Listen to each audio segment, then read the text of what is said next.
Okay, amen, amen. Nikukaribisha tena kwenye saa ya uamsho ulimwenguni. Ninakusalimu kwa jina la Yesu mahali popote unanifuatilia. Kwa neema za Mungu leo tena nina ujumbe unaosema vita vya kimfumo vinavyohusiana na kurudi kwa Yesu. Vita vya kimfumo vinavyohusiana na kurudi kwa Yesu. Kwa kawaida kuna uhusiano kati ya kurudi kwa Yesu au ujio wa Yesu Kristo mara ya pili na vita vya kimfumo. Kwa kawaida kuna uhusiano kati ya kurudi kwa Yesu mara ya pili na vita vya kimfumo. Wana wa Mungu mlioko ulimwenguni kote, ninaomba mnisikilize kwa makini sana. Nitaachilia tu maarifa kidogo kuangalia ni kwa namna gani shetani amewekeza nguvu nyingi kwenye mifumo ambayo imewavuta wana wa Mungu wengi, ambayo imewashikilia watu wa Mungu wengi na kuwafanya wawe bize, ambayo imewekwa kuachilia maisha magumu kwa wana wa Mungu, kuhakikisha kwamba siku ya kurudi kwa Yesu iwakute wakiwa kwenye masumbufu ya dunia hii, iwakute wakiwa bize na mambo ya dunia hii, na ili Yesu akirudi atuache. Ninaomba nitaweka msingi kuanzia kutoka kwenye kitabu cha Luka sura ya 21 na ule mstari wa 34. Luka sura ya 21 mstari wa 34, neno la Mungu linasema, basi jiangalieni mioyo yenu isije ikalemewa na ulafi na ulevi na masumbufu ya maisha haya, siku ile ikawajia ghafla kama mtego unasavyo. Nitarudia tena. Basi jiangalieni mioyo yenu isije ikalemewa na ulafi na ulevi na masumbufu ya maisha haya, siku ile ikawajia ghafla kama mtego unasavyo. Hebu fungua tena Ufunuo wa Yohana 12 sura ya 12 na ule mstari wa 12. Kuna kitu hapa naomba tukiangalia tu kwa haraka kwa muda mfupi. Ufunuo wa Yohana sura ya 12 na ule mstari wa 12. Neno la Mungu linasema, kwa hiyo shangilieni enyi mbingu, nanyi mkaao humo, ole wa nchi na bahari, kwa maana yule ibilisi ameshuka kwenu, mwenye ghadhabu nyingi, akijua ya kuwa ana wakati mchache tu. Ole wa nchi na bahari, kwa maana yule ibilisi ameshuka kwenu, mwenye ghadhabu nyingi, akijua ya kuwa ana wakati mchache tu. Kwa kawaida shetani ana kazi moja tu, ya kuhakikisha ananasa mtu mmoja aendaye mbinguni. Anafanya kazi usiku na mchana, day and night, akihakikisha kwamba ampate mtu mmoja tu. Lakini sisi wapendwa wana wa Mungu tuna shughuli nyingi mara tuende shambani, tufanye hiki na hiki na hiki, lakini shetani kazi yake ni moja tu, kuhakikisha kwamba anamkamata mtu mmoja mwenda mbinguni na kuhakikisha anamnasa na kumpeleka jehanamu. Kwa hiyo vita vyetu na shetani vipo, ameviwekeza sana kwenye mifumo.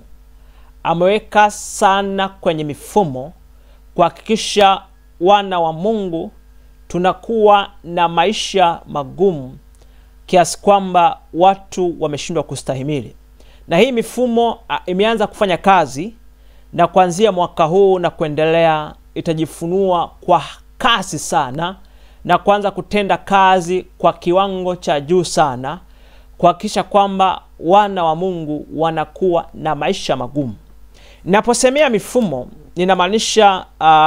ninamaanisha mifumo ambayo inaunda maisha ya hapa duniani. Yani vitu vyote unavyoviona hapa duniani ambavyo vinaitwa maisha. Kwenye maisha hayo sasa shetani ameweka mifumo yake. Na mifumo yake sasa ni muunganiko wa vitu vingi. Kwa mfano sasa naweza kuzungumzia mifumo baadhi ambayo ameweka nguvu nyingi kabisa kuhakikisha kwamba anawakamata wana wa Mungu.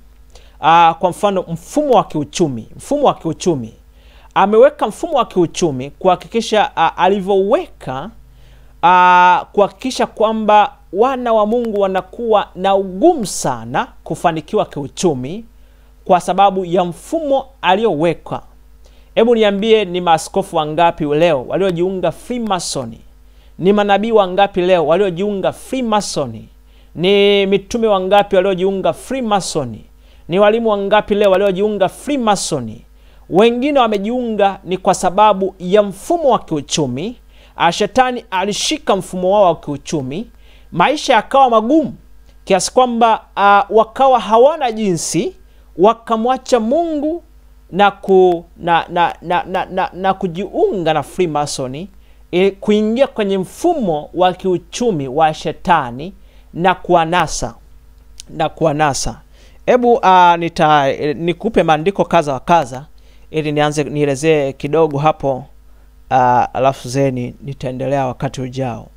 Ukisoma Luka, sio Luka, ni Luka sura ya 4 kama sikosei. Luka sura ya 4, afu tutarudi tena kwenye Luka 21:34 nilipokuweka kwenye msingi wangu. Luka sura ya 4 mstari wa 5 na wa 8. Luka sura ya 4 mstari wa 5 mpaka wa 8. Neno la Mungu linasema, akampandisha juu, akamwonyesha milki zote za ulimwengu kwa dakika moja. Ibilisi akamwambia, nitakupa wewe enzi hii yote na fahari yake, kwa kuwa imo mikononi mwangu, nami humpa yeyote kama nipendavyo. Basi wewe ukisujudu mbele yangu, yote yatakuwa yako. Ina maana kitu ambacho alimkamata mwanadamu shetani ni kutumia mfumo. Adam na Hawa, shetani pale bustanini aliwakamata kupitia mfumo. Na hapa tena shetani ibilisi akataka kumkamata na Yesu pia kupitia mfumo.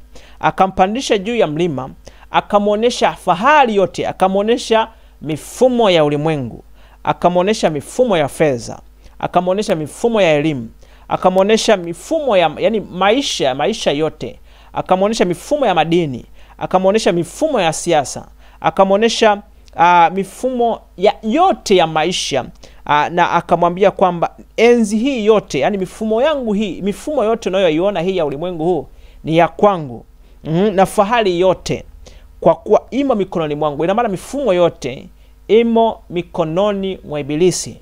Tunaposemea mfumo wa elimu, umo mikononi mwa ibilisi. Tunaposemea mfumo wa afya, umo mikononi mwa ibilisi. Tunaposemea mfumo wa siasa, umo mikononi mwa ibilisi. Tunaposemea mfumo wa uchumi, uko mikononi mwa ibilisi. Kwa hiyo kwamba nami humpa yeyote kama nipendavyo. Basi wewe ukisujudu mbele yangu, yote yatakuwa yako. Ina maana shetani huwapa wanaomsujudia. Na ndio maana utaona sasa kwa mifumo hii na hii mifumo sasa imewekwa ili kwenda kinyume na ujio wa Yesu, ili kuwakamata watu wengi, kuhakikisha kwamba Yesu akirudi asipate mtu hata mmoja wa kwenda naye kwa ajili ya mifumo aliyoiweka. Na ndio maana utaona watu wenye pesa nyingi ni ma-Freemason, watu waliofanikiwa ni ma-Freemason. Mifumo mingi, wamiliki wa mahospitali, wamiliki wa mashule, watu wanasiasa ni ma-Freemason, ni wale wanaomwabudu shetani. Lakini wana wa Mungu, kukuta mwana wa Mungu amefanikiwa ni ngumu sana sana, mpaka awe na maarifa.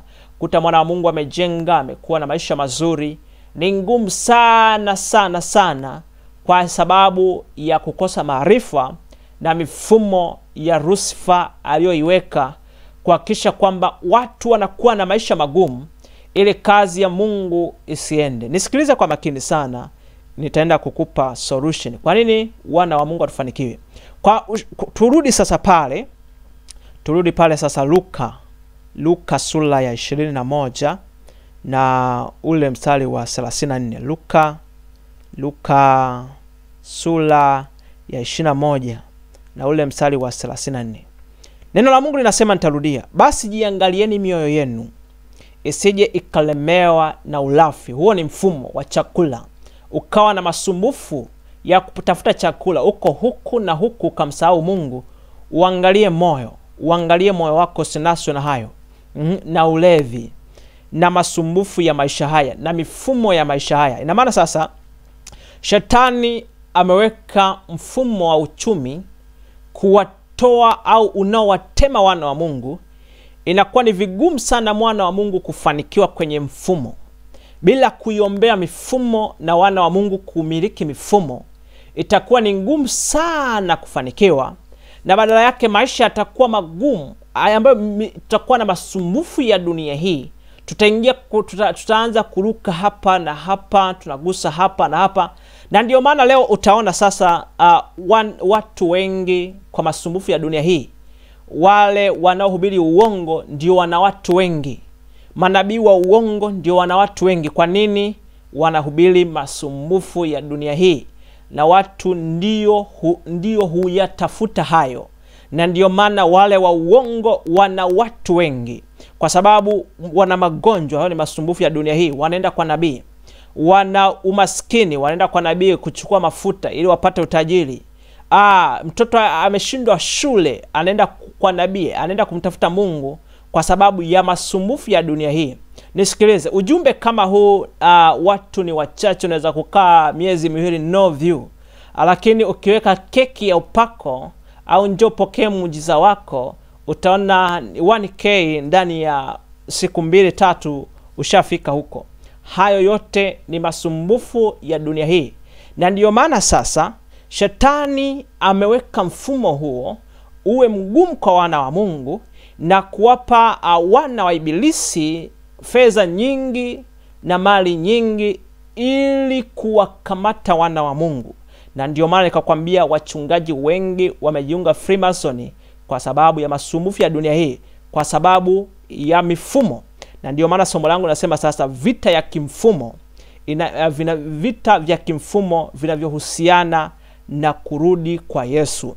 Kwa kadri siku ya kurudi kwa Yesu inavyokaribia, mifumo itaendelea kuwa migumu kwa wana wa Mungu, hususan mfumo wa kiuchumi.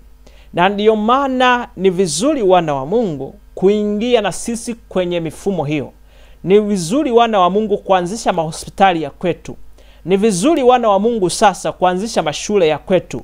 Ni vizuri wana wa Mungu kuanzia mifumo ya kibenki ya kwetu. Kwa maana sasa tunakoelekea saizi kuanzia mwaka huu, mifumo unayoiona kwenye mifumo ya kiuchumi, nilisema hili kwenye mabadiliko ya ulimwengu, unaweza kufuatilia kule. Mifumo ya kiuchumi inaenda kubadilika sana kuanzia mwaka huu. Mifumo ya kisiasa inaenda kubadilika sana. Mifumo ya kiafya, mifumo ya kielimu, kiasi kwamba wana wa Mungu hatutaweza kabisa kupita. Na ndio maana kwenye Ufunuo neno la Mungu linasema kwamba bila ile namba 666 hakuna aliyeweza kununua wala kuuza.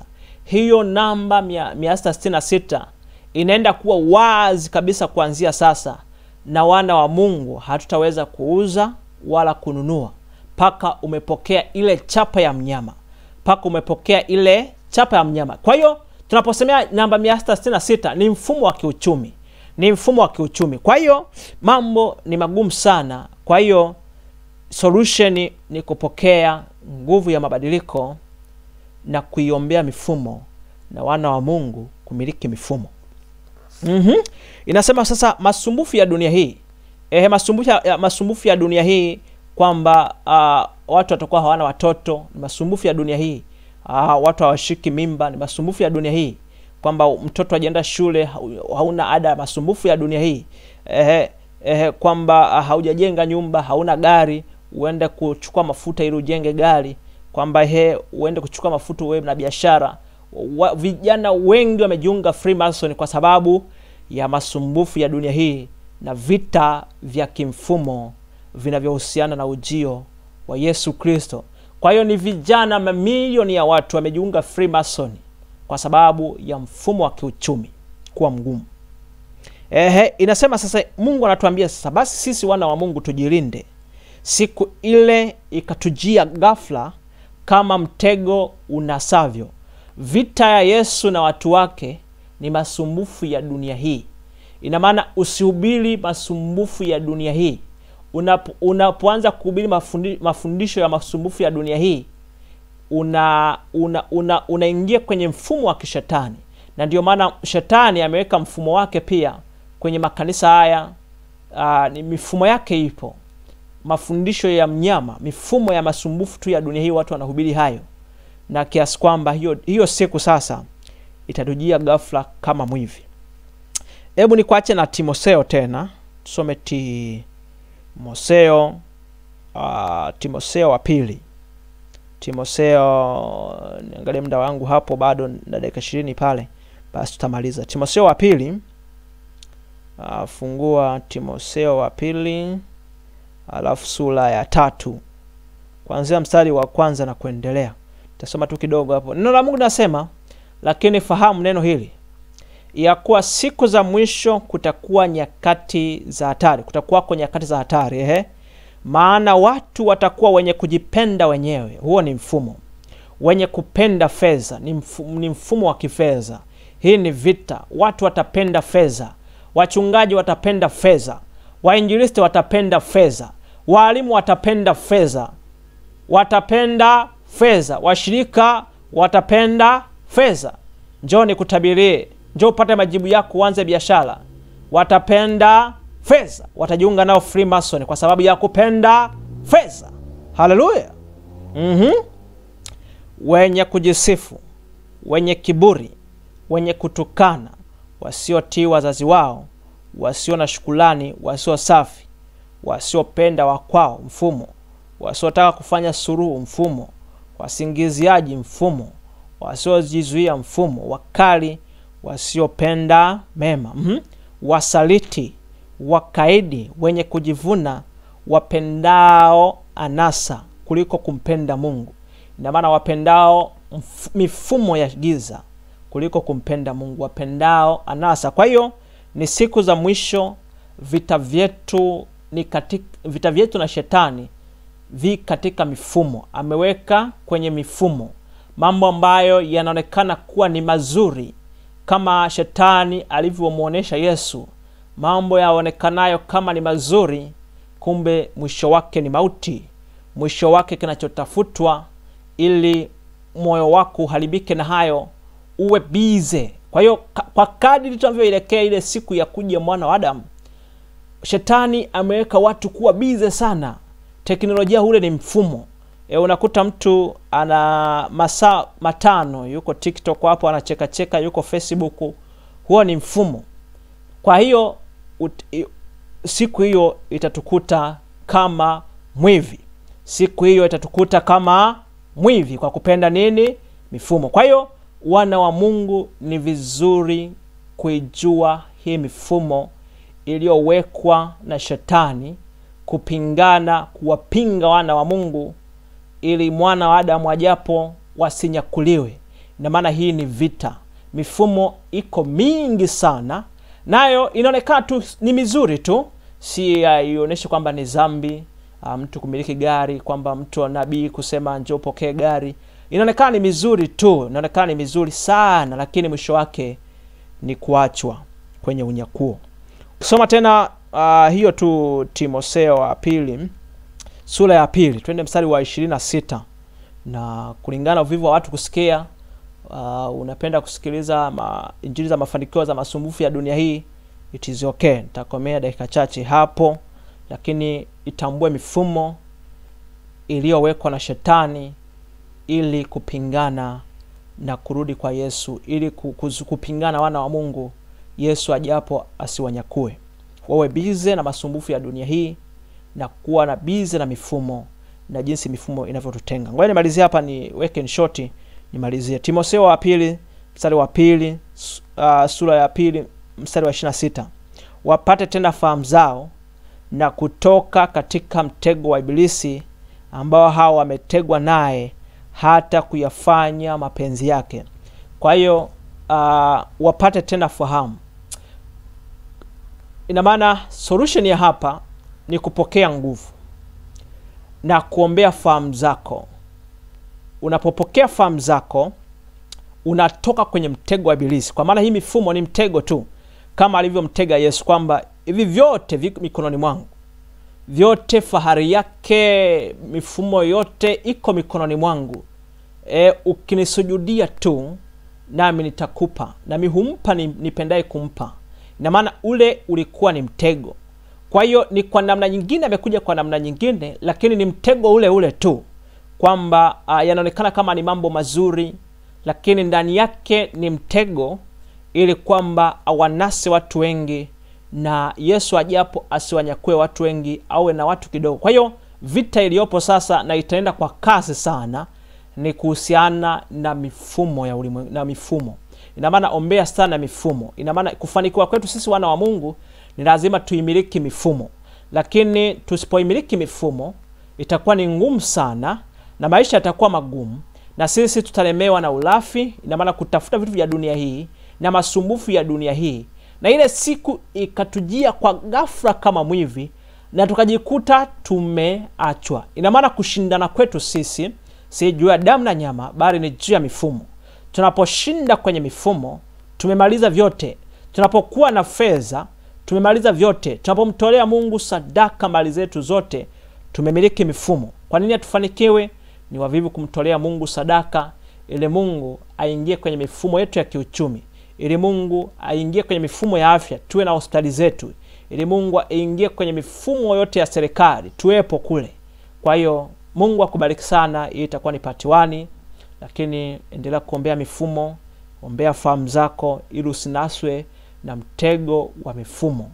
Ombea mifumo ya kiuchumi, ombea kutakuwa na mazuio ya kiuchumi, kutakuwa na mambo kaza wa kaza, ili kutufanya wana wa Mungu tuwe busy. Mungu akubariki sana. Usiache kusubscribe, kulike na kucomment, ili niendelee kufundisha kwa nguvu zaidi. Amen, amen.